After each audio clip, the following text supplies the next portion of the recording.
On the Nation at 5, we turn the spotlight towards our continued pursuit of this entire conversion mafia and how these mass conversion rackets are running rampant. Now we're given to understand from Punjab, where we started the investigation phase, it's now trickling into neighboring Rajasthan and big news coming through.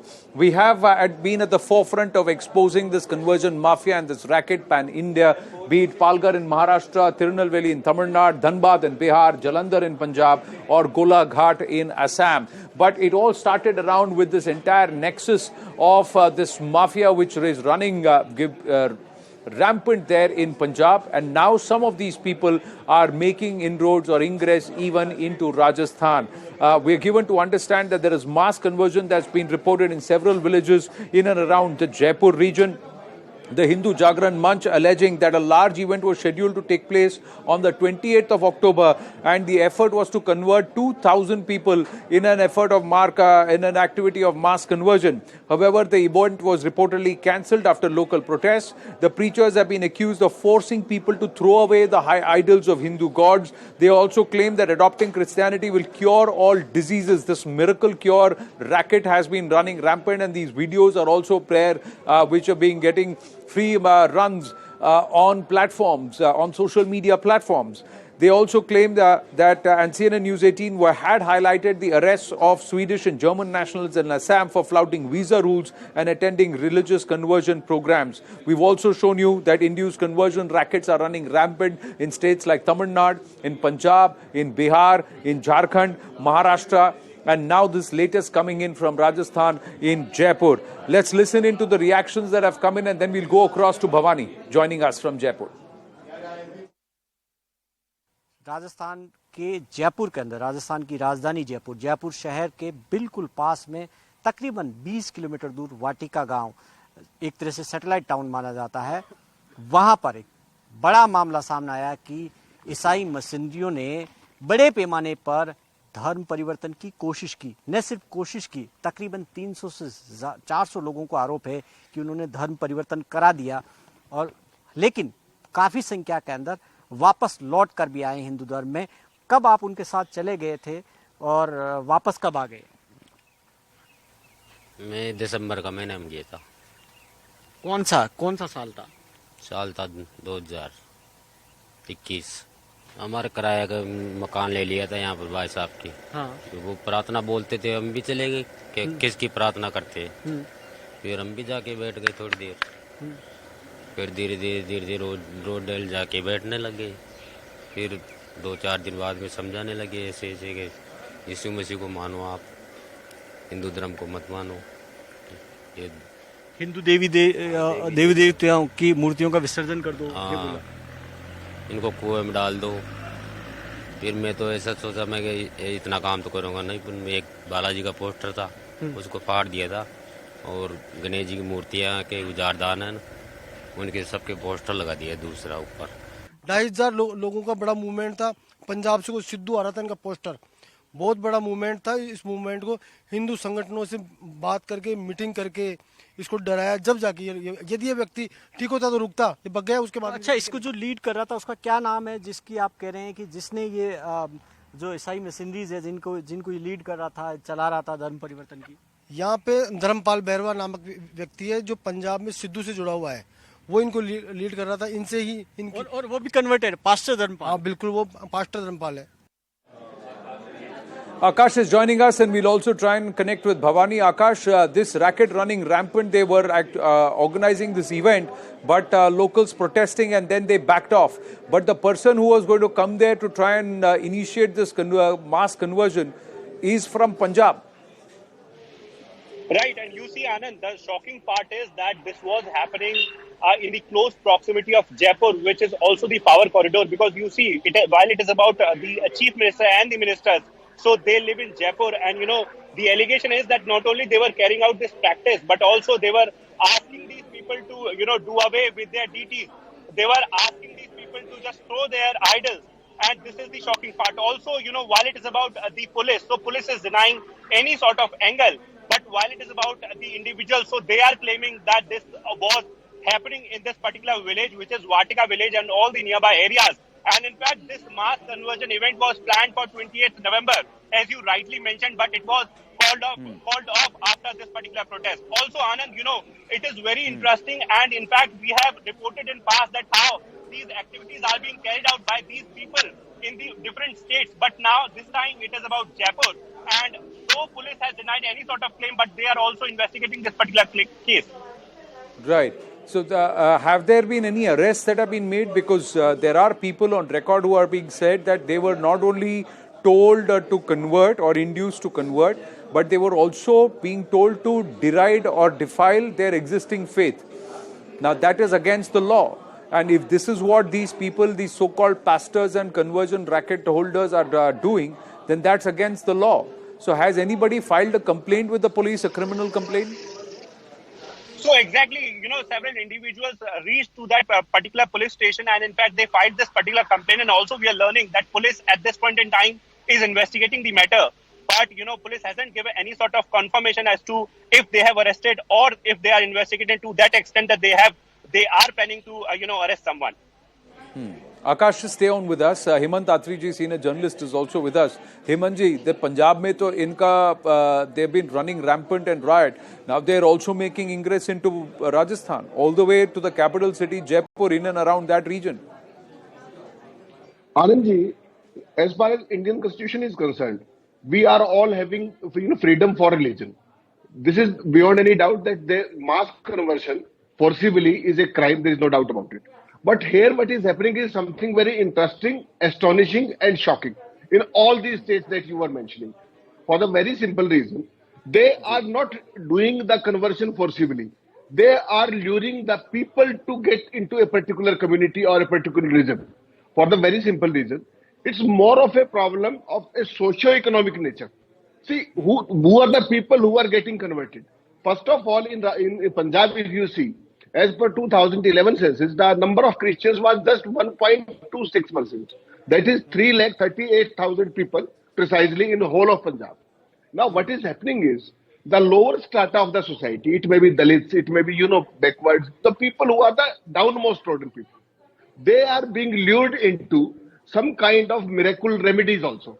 See, yes. I was just going through certain things. What they say is, if you get into our fold, you will get, relief from all kind of problems that you are having. It may be your, employment, it may be family issues, it may be social issues, that kind of thing. And particularly in Punjab, if you see, there lot of deras are also prevalent. Who are the people who go to deras?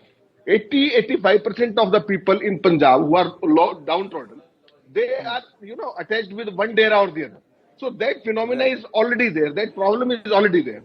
Now the real challenge and the issue before us all is, to the whole country at large, is how to get rid of those socio-economic problems. That problem remains unaddressed.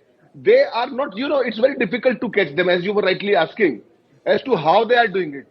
There is a basic difference between forcible conversion and luring somebody to something. So these guys are very tactically luring the downmost people, downtrodden people, with a particular, kind of a conspiracy to change the whole demography. So all the governments, they have to rise to the occasion and they have to address those socio-economic problems to get rid of these things. Otherwise, it's going to be a huge problem in all the states, particularly the downtrodden society. But luring inducement is also a criminal offense. Luring inducement is also, and false representation, misrepresentation and talking down another faith or religion is also not permissible as per the constitution and the law of this country. Hemanji, just stay on with us. We also want to highlight another aspect which came to the fore, the presence of international entities who come into our country violating and flouting visa norms. They use this tourist visa aspect and then float around in the country for 45 to 60 days. And what they do is proselytization, and they do this evangelism which is not allowed as per the visa norms. There were a few foreign nationals who were asked and deported for visa violations. That was what it said. But CNN News 18 has done a deep dive and a thorough investigation, and this is in Assam, where it's emerged that their job was to work in cahoots with this conversion mafia, and it is a massive conversion racket that they were running.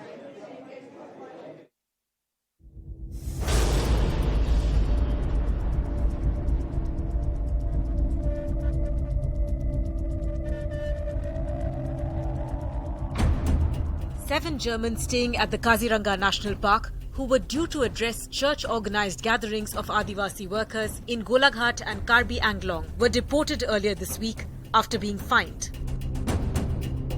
3 Swedish nationals were deported earlier. There are reports that 7 German nationals flaunting tourist visa attended certain religious programs, and also they were interacting with certain people in different religious places. And we have reports that they visited this place as well. So what actually happened? Actually, what happened in this Rongagora churches, they are visiting, and they came to our church. And that day is the day is 26. That day is raining. It's still raining. So they came and that time is raining. So there is no place to sit. So we to enter our church, and so we sit there and just we welcome them. There has allegedly been a slew of such cases in recent weeks. Foreign nationals delivering conversion-oriented speeches at functions in Assam, organized by the Church Association. The foreigners travel in tribal-dominated areas on tourist visas. Rules expressly forbid such travelers from delivering religious speeches, but the mission is allegedly rampant. Orders have been issued to local police to keep a close watch against conversion activity, especially by foreign nationals. All district SPs have been directed that anywhere, irrespective of the religion, if there are preaching or congregations where there are foreigners, we have to keep a watch, because as per rules, extant rules of the country, anybody who wants to come here for religious preaching has to take a missionary, the M1 visa. So if they are coming on tourist visa, that is T1 visa, and indulging in religious practice, then it is unlawful. CNN News 18 even spoke to several people who have allegedly been converted. A threat that emerges is a gradual process of sermons and prayer events, and even coercion. I used to be very sick earlier. Had to call tantrics to cure. Then I was told that if I start believing in Jesus and take Christianity, all of these will be cured. So I converted myself from Hindu to Christian. Yes, there are congregations happening time to time. Big people. People from foreign come and take part, give us speeches. We just have to attend and listen to their talks.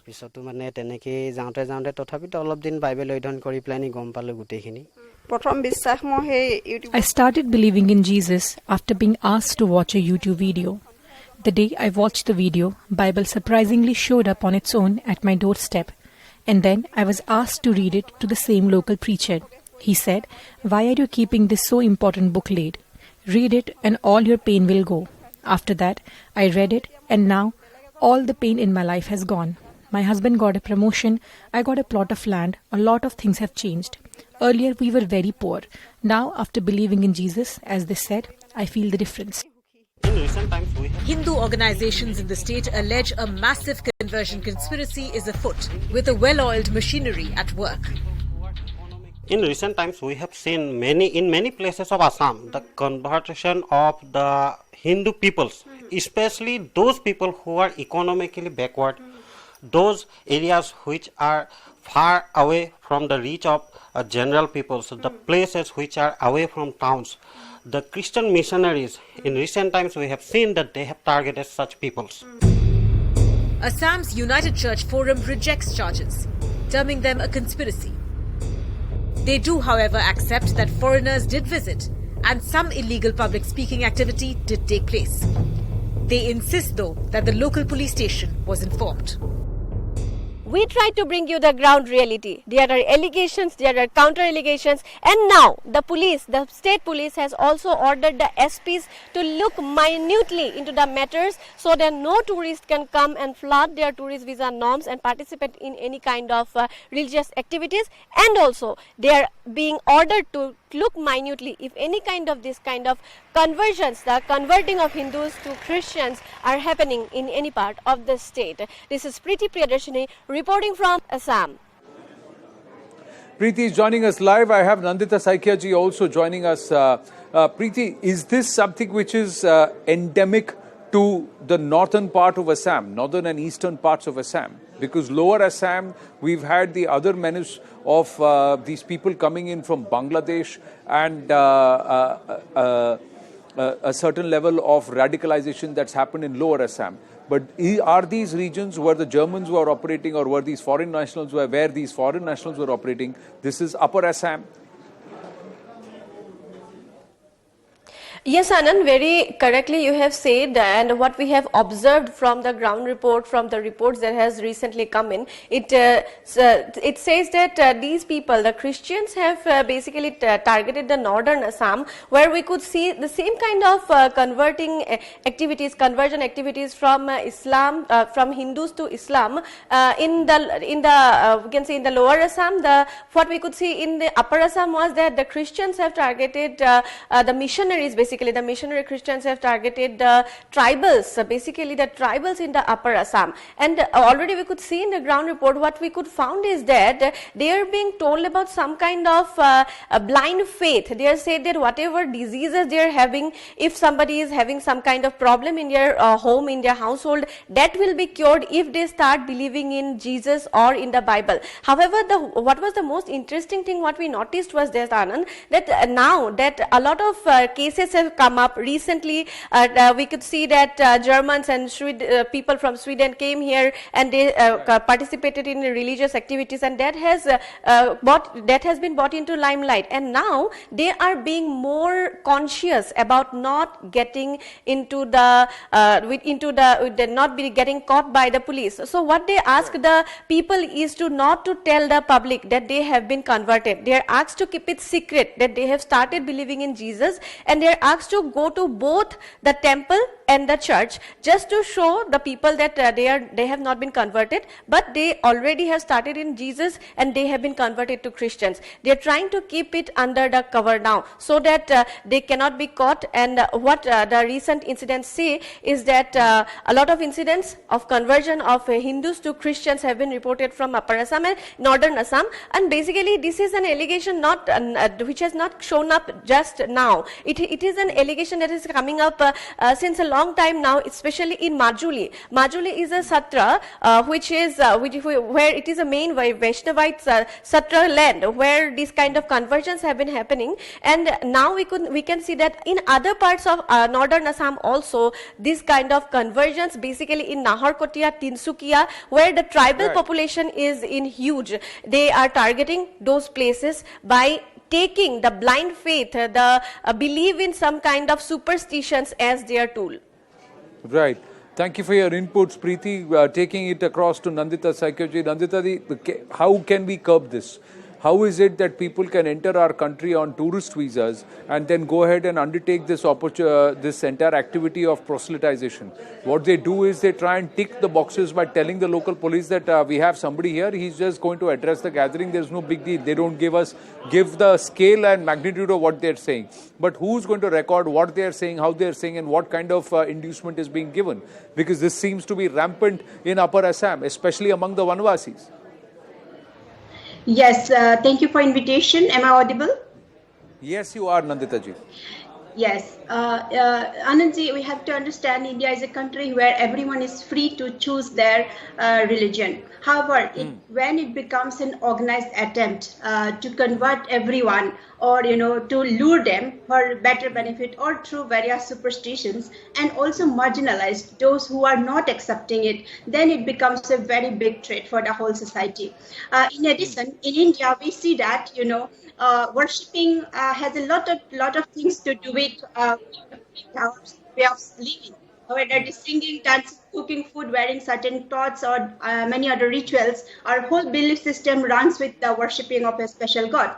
So when there is an attempt to convert everyone, either the culture of the society destroys, or there will be a huge distortion of the culture. Now, if we look at the Northeast, in fact, in last few decades, we have seen that how drastically religious demographic has changed. For example, Nagaland 50 years before it was less than 50% of population who are Christian, but now it is more than 87%. Same for Arunachal, Meghalaya, and so on. But we have to remember, if this continues, what happens to the rest of the society? If you remember Rani Gaidinolo, who has spent 14 years under prison during British time, but once she was in independent India, she has to undergo she has to be underground for becoming pro-indigenous religion. So therefore, it is not like if we are allowing this way organized attempt of conversion, it is not just about those who has accepted, but also those who are not accepting. It has an impact. Now coming to Assam, in case of Assam, we have seen not only in Assam, in fact everywhere, almost everywhere in India, we see that there is a Twitter handle called No Conversion, and if you see that, you will find many videos where there are a lot of superstitious things through which people are lured that their cancer will be reduced, eliminated completely just by one touch or so on. And that, and it is high time for our people also, like, to keep the patent, as just now it is said that people are misleaded. For example, in Assam, the church name will be written as Namghar. That means the name itself will tell that it is actually in fashionable cultural or worshipping center, but then you will find a cross there. So it is actually kind of cheating people. And also, for example, our Assamese saint Sri Sri Shankar Devas, he has introduced a lot of many ways of singing or dancing for Lord Krishna or Shiva, whatever. There are different instruments. Interestingly, those instruments, full, rhythm, all those devotional songs are used just to lure the people, but it will be replaced. Sri Krishna will be just replaced by the word Jesus. So it is something not exactly religious or spiritual way, or it is a kind of organized way. So how to stop this? This has to be both two-way process. One is that we have to look for some law, because people are not aware what exactly what is happening. So when they are said that your cancer will be eliminated just by touching, just by drinking some kind of water or something, it is actually, it is a matter of cheating. So they are losing their faith in different way. So one is that we have to bring some law, make awareness. At the same time, we have to also understand that these tribal people are abandoned by the general our so-called population. It has to be okay. We have to support and understand them, and there should not be any kind of discrimination on the basis of caste or class. In general, Assamese society, because your talk is specific to Assamese community in general, because we have gone through because the modus operandi, Nandita ji, seems to be the same, and Hemant Atri ji, this seems to be a national malaise now. It's not just one or two states that this is happening. This is a pan-India problem. Only yesterday we had groups coming out and calling for a Malwa, which is conversion-free in Madhya Pradesh. We've had these issues in Tamil Nadu, Punjab. We know it's rampant. Jaipur, Maharashtra, Bihar, Jharkhand, now Assam. We know some of the other northeastern states, the census data itself is reflective of what's happened. Precisely, Anand, this is a pan-India phenomenon. See, poverty is always there, all around, in every nook and corner, poverty is there. And those guys, those people staying in utmost poverty, they are the softest targets for these people. Right. Now, Anandji, if at all we have to address this, we have to have three-pronged strategy. First of all state governments and union government have to accept it as a problem. They have to accept it as a challenge, point number one. Number two, socio-economic conditions, they are the root cause of all this stuff. And those people who are trying to do this with a criminal neglect, intent, they are able to do it only due to the poverty status of those guys or those social problems. So, number two, we have to address that socio-economic problem. And third, now it comes to the law and order situation. Yes. Every state government and the union, they have to keep a very, very close eye on all such activities, right from giving visas to, doing groundwork or whatever. And finally, once anything that forcible conversion or something of that that comes out, they should come very hardly on that, with a very hard hand. That is the only way. But in isolation, you can't address one state from the other because they are doing it very successfully. there has to be some mechanism by which these kind of activities, which are nefarious, which are unconstitutional, which should not get a free run, should be curbed. Nandita ji, there has to be some policy, some mechanism how it can be done.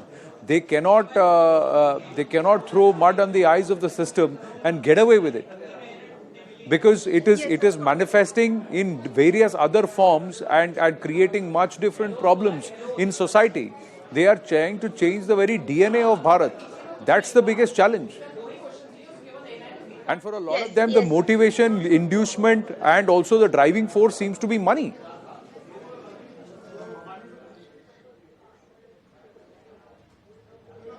Yes, it is true. In fact, it is very interesting to know that, although we have this idea that everyone is benefited by through money or by some education, but in ground reality, it is also true. A lot of people who are embracing Christianity, and they still tell that actually they don't get much stuff, although they are promised. For example, I have met a number of women whom I have inquired who have converted recently, and I have inquired whether during COVID time whether they have got any kind of benefits or from. But actually, they say that no. It was promised, but in most of the cases, they are not found. So it is an interesting, very organized way of cheating the people as a whole. And I totally agree with you that if conversion continues in the same way, it would not be difficult. I would say that in next 50 years, maybe the majority of the northern part of Assam, Upper Assam, will be majority of the Christian people. But what we lost as people move in that way, we lost many of the things from the society, right, including the indigenous knowledge. What happened to many countries of the world. For example, if we think about Australia's Aboriginal people, just today I was reading about it, and we found that a lot of knowledge which were with them, Aboriginal people who were very indigenous, which were nature friendly, which were believing on coexistence of different societies or culture or thought, those have been removed. So that is the problem. If actually for Bharat to accepting, because India or in Hinduism, we see that there are diverse faiths. Within Hinduism, there are people who believe only one God. There are people who believe 33 types of God. There are people who worship hills or, cows or trees, whatever, snakes or whatever. Yeah. So Hindus already believe in coexistence from one extreme to another extreme. But, if certain faith comes, and that is not a problem. India has always accommodated them. But in the case when they started thinking that they are superior and they are the only one, there will be always a conflict. And in the long run, there will be a lot of tension. Definitely people will so something needs to be done, and this needs to be highlighted a little more and spoken in depth, and there has to be a policy initiative. There will be a hard-handed approach, not just at the local level, but also somewhere at the regional and national level, that this should be countered. Otherwise, they embed themselves into the system and then start manipulating the system to their advantage. And it's a malaise that we have tried to expose here at CNN News 18. Nandita Saikyaji, Hemant Atri, thank you very, very much. We're going to take a very short break here on The Nation at 5. Stay with us.